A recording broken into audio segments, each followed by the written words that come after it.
Hi, എൻ്റെ പേര് നൗഫൽ. ഇതെൻ്റെ വൈഫ് സബീത. ഞങ്ങൾക്ക് 3 മക്കളാണ്.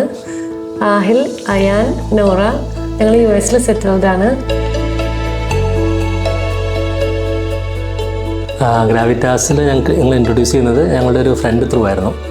അപ്പോൾ ഞങ്ങൾ ഇനീഷ്യലി നമുക്കൊരു കോൺഫിഡൻസ് കുറവുണ്ടായിരുന്നു. കാരണം നമുക്ക് നേരിട്ട് മുമ്പ് ഒരു റെഫറൻസ് ഒന്നുമില്ല.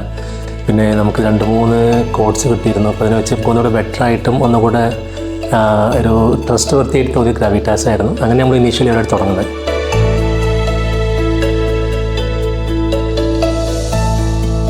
വലിയൊരു ഫാക്ടർ എന്ന് പറഞ്ഞാൽ നമ്മൾ ടുവാർഡ്സ് ദി എൻഡായിരുന്നു ഈ ഗ്രാവിറ്റാസിൽ ഇൻവോൾവ് ചെയ്തിട്ടുണ്ടായിരുന്നത്.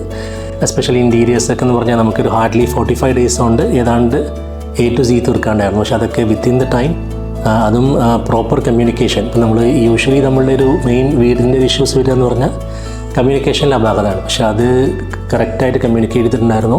അതുപോലെ ഓരോ സ്റ്റേജിലും അപ്ഡേറ്റ് ചെയ്തിട്ടുണ്ടായിരുന്നു. അങ്ങനെ ഒരുപാട് പ്ലസ് പോയിൻറ്റ്സ് ഉണ്ടായിരുന്നു ഗ്രാവിറ്റാസായിട്ട്.